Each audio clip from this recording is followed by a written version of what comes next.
Depois da combinação aqui, vou passar a palavra dentro da deputada.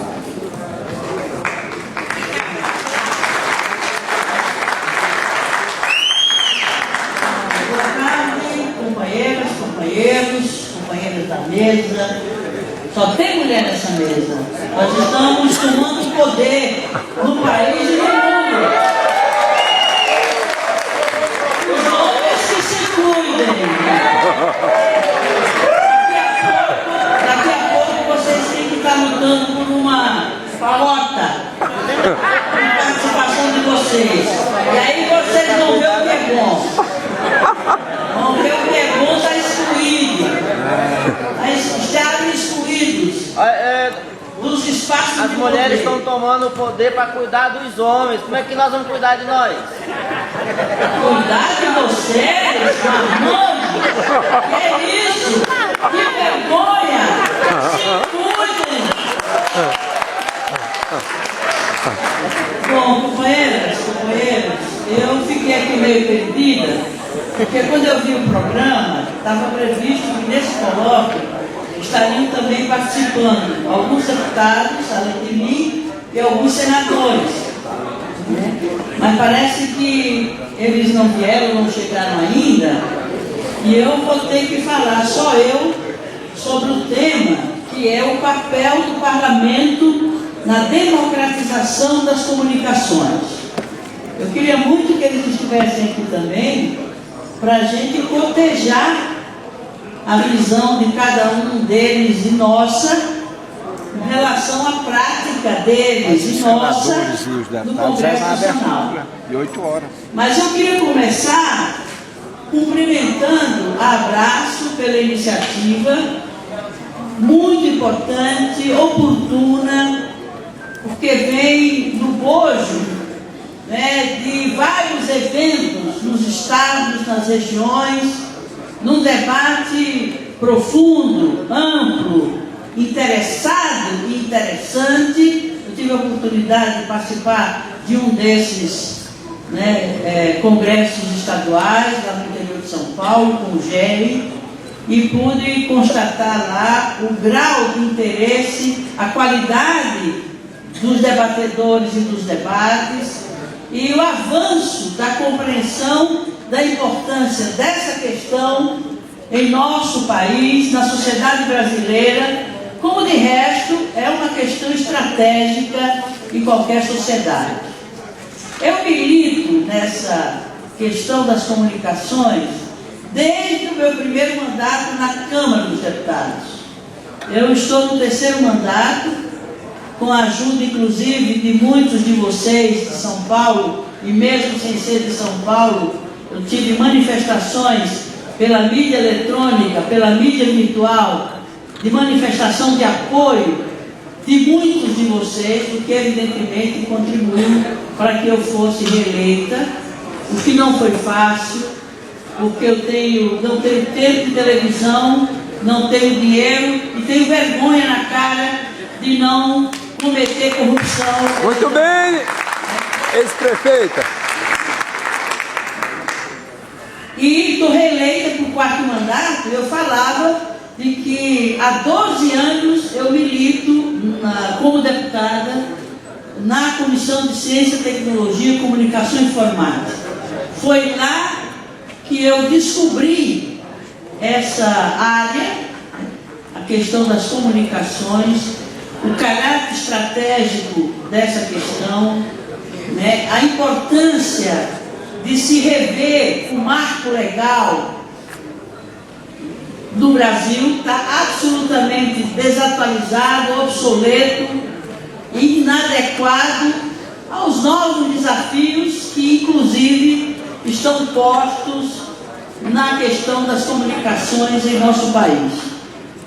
E, lamentavelmente, em relação ao tema que está proposto para nós discutirmos, que é o papel do parlamento na democratização das comunicações, nesses 12 anos de atuação naquela comissão, que é a comissão que aprecia e dá parecer a respeito das concessões e da renovação das concessões. E as coisas se dão lá de uma forma bastante descomprometida com a democratização das comunicações.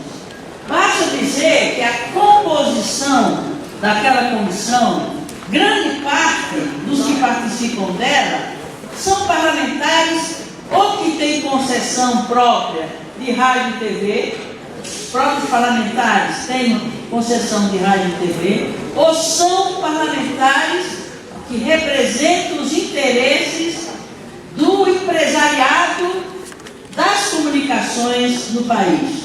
Então, tudo que passa lá sobre esse tema, sobre essa questão, se dá de forma enviesada, porque está comprometida com o coronelismo midiático. Já ouviram falar isso, né? Que são os coronéis da mídia.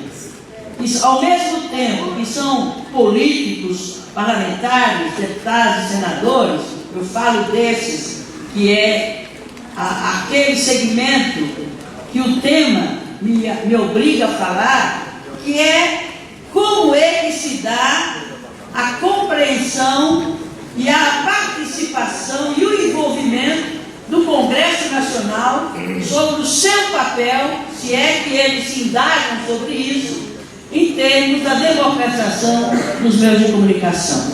Porque não é só uma questão de legislação, deles entenderem que a legislação está obsoleta, desatualizada, superada, tem um enorme vazio legal em relação às comunicações, o marco institucional das comunicações e uma ausência de uma política de comunicação capaz de acompanhar o estágio dessa questão e dessa política em nosso país. Basta dizer que até agora, até recentemente, até o final do governo Lula, um pouquinho antes, ou mesmo até o final do segundo governo Lula, as comunicações estiveram dirigidas, governadas, por um ministro que representa em toda a sua história profissional, como jornalista, os interesses do principal grupo de comunicação do país, que é o Sistema Globo de televisão, que é o doutor Hélio Costa, que era o ministro das comunicações. Ele colocava toda dificuldade, todo empecilho, para o mínimo de avanço possível no marco legal das comunicações. Por quê?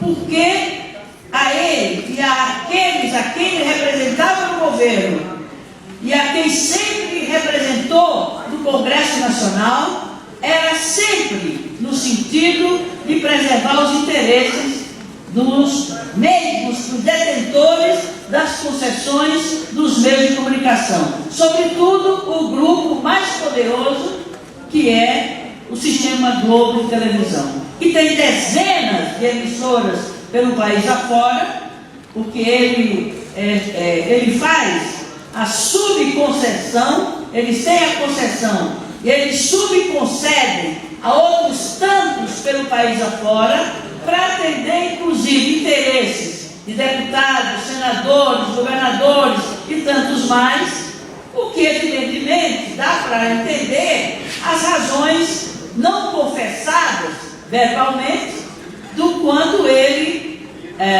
resistia a qualquer mudança que pudesse significar alterações na legislação que viessem a, por exemplo, reduzir o monopólio dos meios de comunicação que existe no país, em desrespeito à Constituição.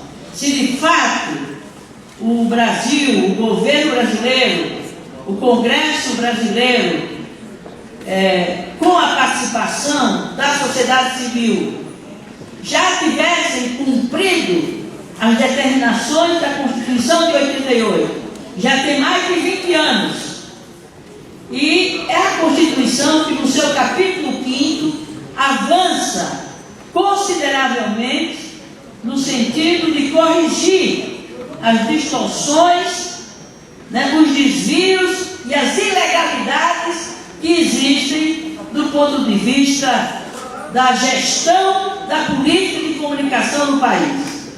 O artigo 220 do capítulo 5º da Constituição Federal proíbe explicitamente a concessão de rádio e TV ou de outros meios de comunicação a detentor de cargo público. Aliás, não é esse o artigo. Esse artigo prevê, proíbe o monopólio, que mais de uma pessoa ou que a mesma pessoa, o mesmo grupo detenham diversas concessões, concentrando todo o poder de explorar as frequências eletromagnéticas de rádio e TV no país nas mãos de uma mesma pessoa ou de um mesmo grupo ou de alguns grupos. No Brasil são 4 ou 5 grupos no máximo que detêm essas concessões, o que significa que a Constituição Federal, no seu artigo 220, capítulo 5º, está sendo, há mais de 30 anos, quer dizer, há mais de 20 anos, que é o tempo de vigência da nossa Constituição Federal, embora antes dela eles já concentravam de forma extraordinariamente grande o poder da mídia em nosso país, que é o que eles chamam de coronelismo midiático. O mesmo deputado ou o mesmo senador detém concessão de mídia, contrariando um dispositivo constitucional, contrariando um artigo da Constituição Federal que até hoje não foi regulamentado. Todo o artigo 5º, que estabelece inclusive, por exemplo, a programação regionalizada, a produção independente, proíbe o monopólio, o oligopólio, além de conteúdos que devem ser veiculados em proporção a garantir que esse patrimônio público, que é a concessão de rádio e TV, estivesse também a serviço da cultura, ou predominantemente a serviço da cultura, da educação, da informação, do interesse público e numa escala estabelecida, deveria estar estabelecido em lei. A própria Constituição estabelece o quanto de espaço deve ser destinado ou usado para publicidade, para propaganda, e isso não acontece na prática. Então, se nós verificarmos todos os artigos do capítulo 5º da Constituição, que regula, em suas linhas gerais, a questão das comunicações em nosso país, o Congresso Nacional até hoje não regulamentou. Tem N projetos tramitando na Câmara, N projetos tramitando no Senado, não saem das gavetas, porque grande parte deles é no sentido da democratização das concessões de mídia, para evitar o monopólio e o oligopólio. Eles não têm interesse em mudar a legislação. E na minha avaliação, o principal papel, o tema do nosso debate é o papel do parlamento na democratização das comunicações. Olha, se os deputados e senadores, em sua grande maioria, desrespeitam a Constituição do ponto de vista de garantir o uso democrático dessas concessões, se conclui facilmente de que esse Congresso não tem estado a serviço, nem muito menos interessado e muito menos contribuído para a democratização das comunicações em nosso país.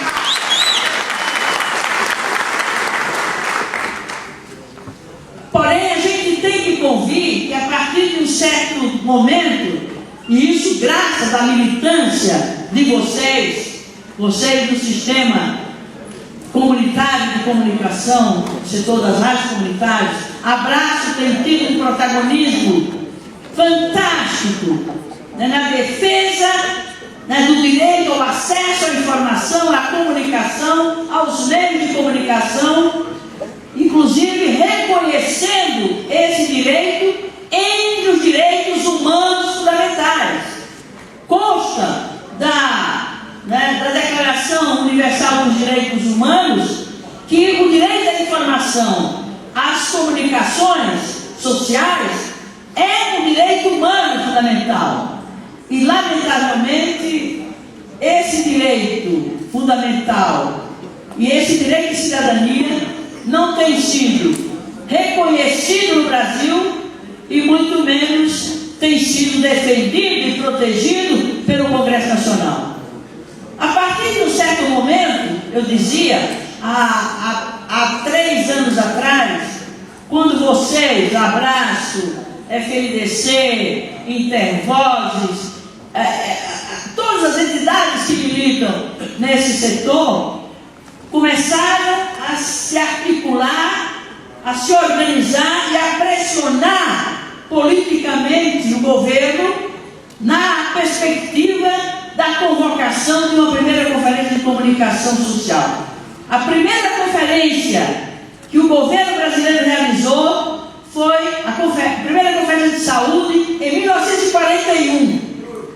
Então já são mais de 50 conferências de comunicação de saúde. Por isso, embora a política de saúde tem muito a ser melhorada, mas enquanto sistema de saúde, enquanto concepção do direito à saúde, enquanto sistema descentralizado de controle social sobre a política de saúde, é uma das políticas públicas de saúde mais avançadas e reconhecidas como concepção do direito à saúde. E aí os conselhos de saúde, os fundos municipais, estaduais e nacional de saúde, os conselheiros eleitos, parte deles diretamente pela sociedade, os conselhos paritários.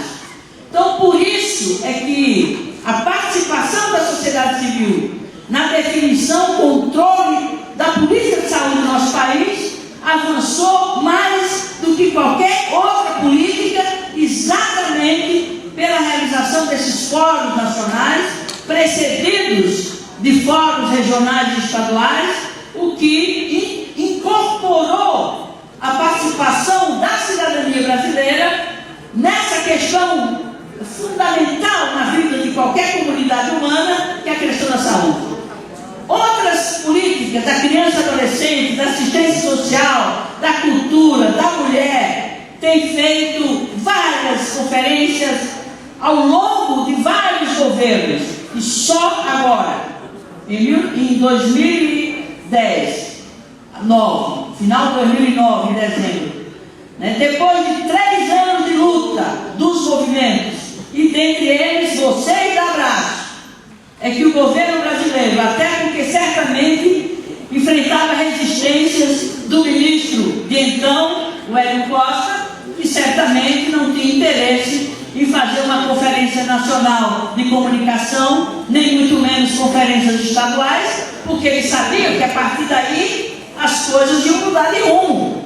Porque quando o povo participa organizadamente e qualificadamente, e que foi o caso das conferências estaduais, regionais, a Conferência Nacional de Comunicação, que se chegou àquele resultado extraordinário de propostas, mais de 600 propostas, propostas de qualidade, com muita participação, votadas, muitas delas, que é o resultado que vai ser objeto, inclusive, amanhã, de discussão sobre os resultados, balanço dos resultados da primeira conferência de comunicação. E a partir daí, a sociedade incluiu na sua agenda essa questão das comunicações, sobretudo da democratização das comunicações. Havia, evidentemente, grupos, pessoas, algumas entidades dedicadas a essa questão e ao debate dessa questão.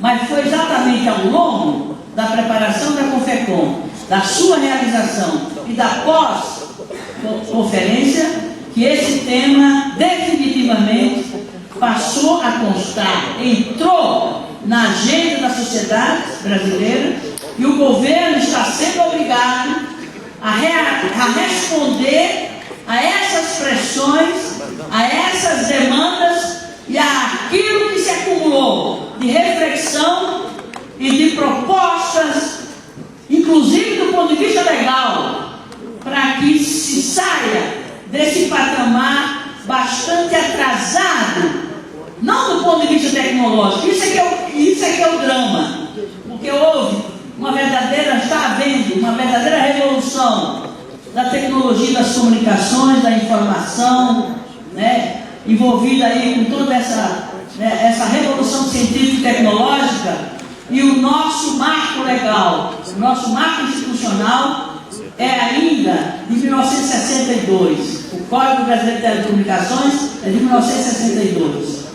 A Constituição de 88, como eu disse, até hoje está intocada nos seus dispositivos constitucionais, que dependem, para ter eficácia e efetividade, a sua aplicação poder se dar se fizer a legislação complementar, a legislação infraconstitucional. Estou faltando 5 minutos. E, lamentavelmente, enquanto a sociedade avançou nessa discussão, o governo foi obrigado, está sendo obrigado, e particularmente nos 2 governos Lula, particularmente no 2º governo Lula, essa questão foi pautada pela Secretaria Nacional de Comunicação, a Secretaria Especial de Comunicação, e o Ministério foi forçado, obrigado, pressionado a também responder a muitas indagações e questionamentos que passaram a ser feitos no âmbito da sociedade civil organizada. Do lado do Congresso, o Congresso não teve nenhuma participação, fosse na preparação, fosse na realização da conferência. A não ser os 3 ou 4 deputados, senador, eu não vi ninguém por lá. O que tinha lá na comissão organizadora da conferência era representante do Senado, funcionário do Senado, não era nem representante do senador. Portanto, não apareceu o deputado, não apareceu o senador. Portanto, o Congresso está no estágio que estava há todo o tempo em que se tentou discutir essa questão na fase preparatória da CONFECOM e na própria realização da conferência, e agora na defesa das propostas que saíram daquele evento. Não haja vista os ataques que o Plano Nacional de Direitos Humanos, o 3º, que incluiu lá uma das propostas da conferência, que é o controle da mídia, né, e a participação da sociedade civil através de conselhos, né, no controle e fiscalização do uso do espaço de mídia concedido pelo Estado em nome da sociedade, gerou uma grita, que foi um dos pontos que fizeram com que o presidente Lula recuasse na aprovação do Plano Nacional de Direitos Humanos. E, entre outras questões, foi essa, de que a conferência previu, em uma das suas resoluções, a criação de mecanismos de controle e fiscalização por parte da sociedade. Do lado dos empresários, eles reagiram, né, de forma violenta, de forma preconceituosa, de forma ideológica, dizendo que o que se pretende com essa proposta é voltar a quebrar a liberdade de expressão, quebrar a liberdade de imprensa, como se eles fossem os grandes defensores da liberdade de expressão. Onde é que eles estavam na época da ditadura e que não se podia falar? Onde não havia liberdade de imprensa, onde não havia liberdade para nada. Então agora, estou terminando, agora eles bancam de democratas e nos acusam de estarmos censurando a liberdade de expressão. E não é fácil enfrentar esse bloqueio, essa resistência, essa luta ideológica eles têm os meios de comunicação em suas mãos, nós temos as rádios comunitárias. Ainda bem que temos as rádios comunitárias. Mas ainda com direitos bastante restritivos. Por isso, entre outras responsabilidades que o Congresso deve assumir, é rever a Lei 9.612, que não responde mais, né? Até mesmo aos propósitos daquela lei que já tem muito mais tempo que é de 98. Ela está superada, desatualizada e não responde ao direito de todo cidadão e cidadã, às comunidades locais, à diversidade cultural das diferentes culturas e regiões do nosso país, que é o que essa lei precisa contemplar e, como tal, ela tem que ser substituída por um outro dispositivo legal, inclusive tem uma lei que precisa ser discutida e precisa ser votada. Para concluir, que meu tempo terminou, mas vamos ter debate provavelmente, eu teria muito mais coisas a dizer, eu quero dizer o seguinte, que o Congresso não tem compromisso com a democracia, nem a democracia das comunicações, nem outra qualquer democracia. Eu vou dar um exemplo recentíssimo. Vocês foram consultados ou estão de acordo com aquele aumento dos parlamentares de 63%? Quem é que está a favor daquele aumento? Ninguém. Foi consultado sobre aquele aumento? Ninguém. Eles aprovaram sem votação nominal, apenas um ou dois gato pingado foi na tribuna e reagiram. Eu fui um das poucos deles que fiz isso, e sem eficácia, que uma coisa teria sido a minha bancada toda dizer: não aceitamos, isso é um absurdo, isso não é legítimo, isso não é democrático. Eu estava sozinha, falando sozinha, e uma voz sozinha. Eu sei que ela repercutiu lá fora, mas lá dentro não tem repercussão. E a votação foi sumária, votação simbólica, que os carinhos não tiveram nem que pôr a cabeça de fora para registrar seu voto, para o seu eleitor depois cobrar dele. Se é que cobra, eu acho que se os eleitores cobrassem mais, eles não teriam coragem, eles reveriam essa decisão de aumentar esse salário no tamanho que eles aumentaram. Portanto, o Congresso não tem compromisso com a democracia. O Congresso não tem compromisso, muito menos, com a democratização dos meios de comunicação. Porque na legislatura anterior, 16% de deputados eram concessionários de rádio e TV. E 10% de senadores eram e são concessionários de rádio e TV. Então, concluindo, eu reconheço que ao Congresso cabe a tarefa principal, que é de rever o marco legal, o marco institucional, para colocar esse marco legal no patamar de modernidade e no patamar de democracia a que se chegou graças à militância de vocês e graças aos debates que estão se fazendo e graças à primeira conferência de comunicação social. Porém, vamos começar uma nova legislatura. É preciso fazer um mapeamento do perfil dos novos parlamentares e mapear também quem deles é concessionário de rádio e TV. E deve ter muitos dos novos, e deve ter muitos que se reelegeram que são concessionários de rádio e TV. Isso é antidemocrático. E por último, ou a gente pressiona aquele Congresso e arranca deles a tarefa que lhes cabe, até constitucionalmente, o papel que lhes cabe, até do ponto de vista institucional, para que a gente possa começar a discutir um novo marco legal que de fato dê ao país uma legislação que permita, de fato, a democratização do meio de comunicação e o respeito incondicional, integral ao direito humano, à informação e à comunicação. Eu vou ficar por aqui e me reservo outro momento para a gente completar aquilo que faltou. Muito obrigado. Depois, nas sendas, pode ser discutido isso, né? Um dos pontos para discutir nas sendas. Queria chamar a Rosane Bertotti também, representante da CUT. Por favor,